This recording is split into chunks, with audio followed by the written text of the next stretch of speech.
দিনাজপুরে মহান মে দিবস উপলক্ষে জেলা শ্রমিক দলের উদ্যোগে একটি বর্ণাঢ্য র্যালি বিভিন্ন সড়ক প্রদক্ষিণ করে টাউন ক্লাবে গিয়ে শেষ হয়। অনুষ্ঠিত আলোচনা সভায় বক্তারা শ্রমিকদের ন্যায় ও ন্যায্য অধিকার, নিরাপদ কর্মপরিবেশ এবং ন্যূনতম মজুরি নিশ্চিত করার উপর গুরুত্ব আরোপ করে জেলা বিএনপির আহ্বায়ক আলমগীর হোসেন বলেন,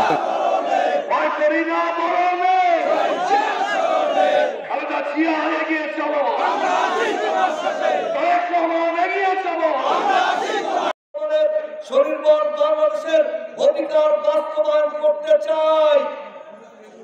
অন্যরা কি করবে জানা নাই, আপনার আসলে ধানের শীষের জন্য পরিশ্রম করতে রাজি আছেন। আমাদের লড়াই করতে হবে, বলতে হবে 31 দফার মধ্যে জনাব তারেক রহমান বলেছেন বাস্তবতা ভিত্তিতে মজুরি নির্ধারণ করতে হবে। দ্রব্যমূল্যের ঊর্ধ্বগতিকে সামাল দিয়ে মজুরি কমিশন গঠন করতে হবে। মজুরি কমিশন প্রতি বছর করতে হবে। আরো বলেছেন বাংলাদেশের সামনে একটি সোনালী ফসল শুধু ঘোরাফেরা করছে, কিন্তু গত 16 বছর পাটকাল শুধু বন্ধই হয়েছে।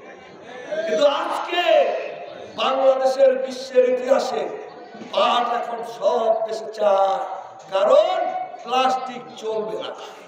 তারেক রহমান বলেছেন সমস্ত পাট কলগুলো আধুনিক যন্ত্রপাতি দিয়ে আবারও পুনঃ চালু করা হবে বিদেশে সোনালী ফসল, সোনালী আঁশ রপ্তানি করার জন্য। ভারতকে বাংলার মার্কেট দেওয়ার জন্য নয়।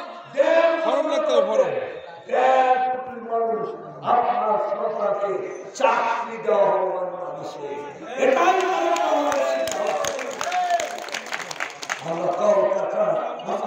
বন্ধ হয়ে যায়। আওয়ামী লীগের পরই দেশে হঠাৎ করে গার্মেন্টস বন্ধ করে দেয়। 16 বছর ট্রেড ইউনিয়নের নামে, বার্গেনিং এজেন্সির নামে যারা লুট করেছে সকলকে আইনের আওতায় আনা হবে।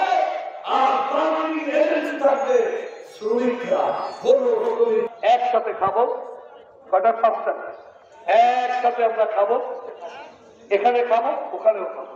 কয়টায় তোমার সভাপতি? 5টায় আমরা সবাই উপস্থিত হয়ে রাত্রে খাবার একসাথে করি। ধন্যবাদ, ভালো থাকুন। মাধ্যমে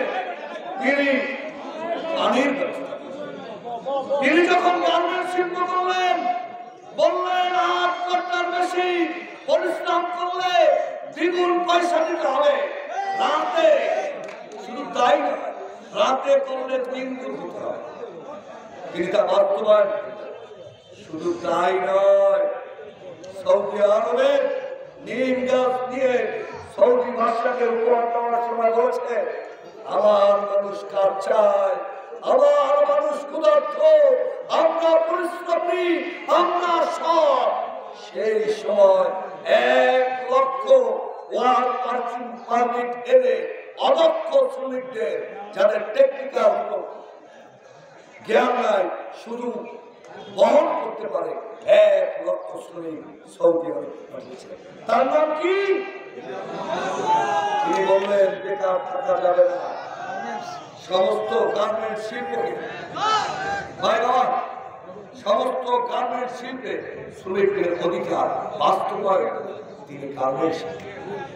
আজকে আমি সেই ইতিহাসে যাব না, শুধু আপনারা এরকম দাঁড়ানো পরিশ্রম করে করে এই পর্যন্ত বয়সের তুলে নিয়েছে।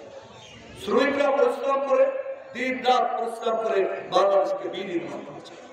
এই বিনির্মাণের নেতা, আমাদের প্রিয় নেতা, ইতিহাসের কথা বলা বাংলা মায়ের সন্তান, আমাদের প্রিয় নেতা, প্রিয় শ্রমিক, বিশ্ব ইতিহাসের সর্বশ্রেষ্ঠ শ্রমিক শহীদ রাষ্ট্রপতি জিয়াউর রহমান। তিনি বাংলার বিনির্মাণের খাল করে দাঁড়িয়ে, সেই খাসাটার খাল করে দাঁড়িয়ে প্রথম ঘোষণা করেছিলেন শ্রমিকদের ন্যায্য পাওনা বুঝিয়ে না দিলে তার সাথে সরকারের কোন সম্পর্ক থাকবে না। তিনি বললেন আমাদের মানুষ, মুক্তিযুদ্ধের ইতিহাসের মানুষ, যারা যুদ্ধ করে দেশ স্বাধীন করেছে, এদেশের মানুষ 69-এর গণঅভ্যুত্থানের মানুষ যারা বুকের তাজা রক্ত দিয়ে গণঅভ্যুত্থান করেছে, 52-এর ভাষা আন্দোলন করেছে, সেই মানুষকে কাজে লাগাতে পারলে বাংলাদেশের সকল কিছু সম্ভব। ঠিক উত্তরবঙ্গে দাঁড়িয়ে বলেছেন এই জমি ফাঁকা রাখা যাবে না। শ্রমিক ভাইরা আপনারা মাঠে আসুন, ফসল উৎপাদন করতে যা যা প্রয়োজন হয় আমি জিয়াউর রহমান বাংলাদেশের রাষ্ট্রপতি আমি ঘোষণা করলাম কাল থেকে এখানে দ্বীপ ফসলি হবে। কৃষকরা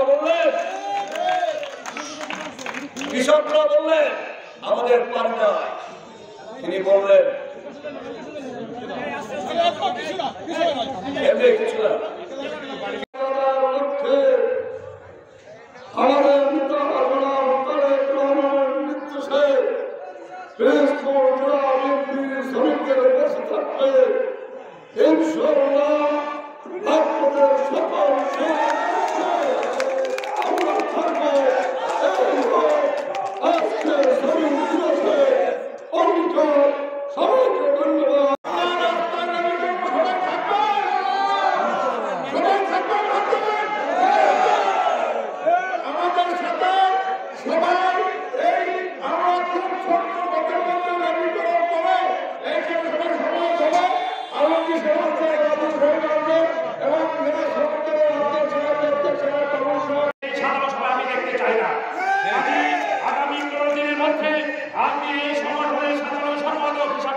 আমরা প্রতি বছর মে দিবসের শ্রমিকদের ন্যায্য অধিকার দাবি আদায়ের লক্ষ্যে এই মে দিবস পালন করি।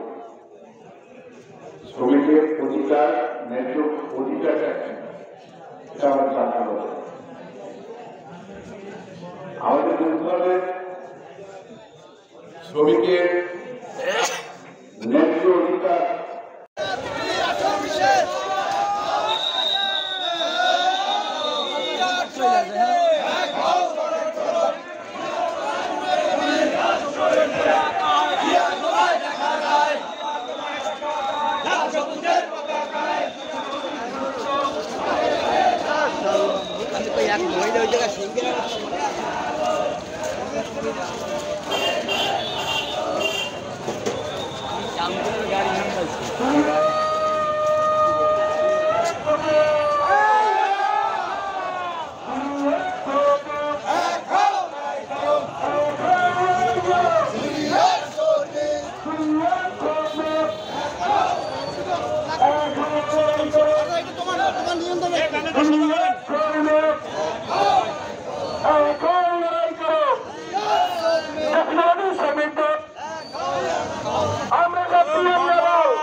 আমরা শক্তি আমরা বল।